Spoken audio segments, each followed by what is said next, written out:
ಆನೆ ದಾಳಿಗೆ ವ್ಯಕ್ತಿ ಬಲಿಯಾದ್ರೆ ಕರ್ನಾಟಕದಿಂದ ಪರಿಹಾರ ಕೊಡಿಸುವಂತಹ ವಿಚಾರ ವ್ಯಾಪಕ ಟೀಕೆಗೆ ಕಾರಣ ಆಗಿದೆ. ಪರಿಹಾರ ಪಾಲಿಟಿಕ್ಸ್ ಬಗ್ಗೆ ವನ್ಯಜೀವಿ ತಜ್ಞ ಡಾಕ್ಟರ್ ರಮೇಶ್ ಬೆಳಗೆರೆ ಅವರು ಮಾಹಿತಿ ಕೊಟ್ಟಿದ್ದಾರೆ. ಆನೆಗಳಿಗೆ ಯಾವುದೇ ರಿಜಿಸ್ಟ್ರೇಷನ್ ಇರಲ್ಲ, ಆನೆಗಳಿಗೆ ಯಾವುದೇ ಗಡಿ ಕೂಡ ಇರಲ್ಲ ಅಂತ ಹೇಳಿದ್ದಾರೆ. ಕರ್ನಾಟಕದಲ್ಲಿ ಹಿಡಿದಿದ್ದ ಆನೆಯಿಂದ ವ್ಯಕ್ತಿಯ ಸಾವಾಗಿದೆ. ಅದಕ್ಕೆ ಕರ್ನಾಟಕನೇ ಪರಿಹಾರ ಕೊಡಬೇಕು ಅಂತ ಯಾವ ಕಾನೂನಲ್ಲೂ ಉಲ್ಲೇಖ ಇಲ್ಲ. ಈ ಹಿಂದೆ 6 ಲಕ್ಷ ಪರಿಹಾರವನ್ನು ಕೊಡಲಾಗ್ತಾ ಇತ್ತು. ಕಳೆದ 6 ತಿಂಗಳಿಂದ 15 ಲಕ್ಷ ಪರಿಹಾರವನ್ನು ಕೊಡಲಾಗ್ತಾ ಇದೆ. ಆನೆ ಹಿಡಿಯೋಕೆ ಅಂತ 22 ಲಕ್ಷ ಖರ್ಚು ಮಾಡಿದ್ದಾರೆ ಅಂತ ಮಾಹಿತಿಯನ್ನು ಹಂಚಿಕೊಂಡಿದ್ದಾರೆ ರಮೇಶ್ ಬೆಳಗೆರೆ ಅವರು.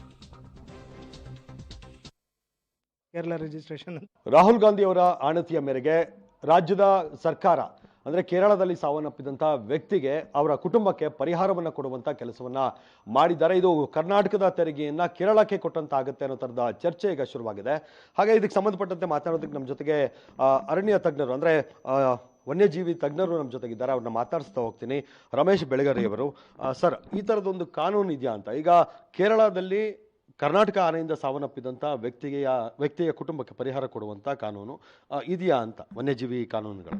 ನೋಡಿ, ಕಾನೂನು ಅನ್ನೋದು ರಚನೆ ಆಗೋದು ಈಗ ವನ್ಯಜೀವಿಗೆ ನಾವು ಕಂಪೇರ್ ಮಾಡಿದರೆ ಇದು ದೇಶದ ಆಸ್ತಿ, ರಾಜ್ಯದ ಆಸ್ತಿ ಅಲ್ಲ.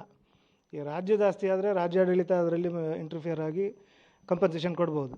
ಬಟ್ ಈ ವೈಲ್ಡ್ ಲೈಫ್ ಅಂತ ಬಂದಾಗ ಇದು ಇಟ್ ಈಸ್ ಏನು ನಮ್ಮ ಇಂಡಿಯಾದ ಆಸ್ತಿ ಇದು. ಮತ್ತು ಯಾವ ಆನೆಯೂ ಕರ್ನಾಟಕ ರಿಜಿಸ್ಟ್ರೇಷನ್ನು ಕೇರಳ ರಿಜಿಸ್ಟ್ರೇಷನ್ ಅಂತ ಇರೋದಿಲ್ಲ. ಸೊ ಹಾಗಾಗಿ ಆನೆಗಳು ಸ್ವಚ್ಛಂದವಾಗಿ ಓಡಾಡ್ತಕ್ಕಂಥ ಪ್ರಾಣಿಗಳು. ಈಗ ಒಂದು ಆನೆನ ಎಲ್ಲಿಂದನೋ ಎಲ್ಲಿಗೋ ತೊಗೊಂಡು ಬಂದು ಬಿಟ್ಟಿದ್ದೀವಿ ಅನ್ನೋ ಒಂದು ಲೆಕ್ಕಾಚಾರ ನಮಗೆ ಗೊತ್ತಿರೋದ್ರಿಂದ ಇದು ಕರ್ನಾಟಕದಿಂದ ಬಂದು ಅಂತ ಆಯಿತು. ಬೇರೆ ಆನೆಗಳು ಕರ್ನಾಟಕದಿಂದ ಕೇರಳಕ್ಕೆ ಹೋಗುತ್ತಲ್ಲ, ಅದನ್ನು ಹೆಂಗೆ ಕಂಡುಹಿಡಿತೀರಿ ನೀವು? ಸೊ ಹಾಗಾಗಿ ಯಾವುದೇ ಕಾರಣಕ್ಕೂ ಕಾನೂನು ರಚನೆ ಮಾಡೋದಕ್ಕೆ ಆಗೋದಿಲ್ಲ. ನಮ್ಮಲ್ಲಿರೋದು ವೈಲ್ಡ್ ಲೈಫ್ ಪ್ರೊಟೆಕ್ಷನ್ ಆ್ಯಕ್ಟು ಒಂದೇ, ಅದು ಸೆಂಟ್ರಲ್ ಆ್ಯಕ್ಟು. ಇನ್ನು ಮಿಕ್ಕಿರೋದು ಫಾರೆಸ್ಟ್ ರೆಗ್ಯುಲೇಷನ್ ಆ್ಯಕ್ಟ್ ಅಂತಿದೆ, ಅವೆಲ್ಲ ಟ್ರೀ ಆ್ಯಕ್ಟ್ಸ್ ಅಂತಿದೆ. ಇದು ಎಲ್ಲ ಸೆಂಟ್ರಲ್ ಆ್ಯಕ್ಟ್ಸ್. ಇವು ಸ್ಟೇಟ್ ಆ್ಯಕ್ಟ್ಸ್ ಅಂತ ಬರೋದು ನಿಮಗೆ ಅಲ್ಲಿ ಲೋಕಲ್ ಅಡ್ಮಿನಿಸ್ಟ್ರೇಷನ್ ಮಾಡ್ಕೊಳ್ಳೋಕೆ ಮಾತ್ರ ಬರುತ್ತೆ. ಆರ್ ಅದರ್ವೈಸ್ ನಿಮಗೆ ಯಾವ ರೂಲೂ ಇಲ್ಲ ಕಂಪನ್ಸೇಷನ್ ಕೊಡೋಕ್ಕೆ. ಯಾವ ರಾಜ್ಯದಲ್ಲಿ ಆಗಿರುತ್ತೋ ಆ ರಾಜ್ಯದವ್ರು ಕೊಡಬೇಕಾಗುತ್ತೆ.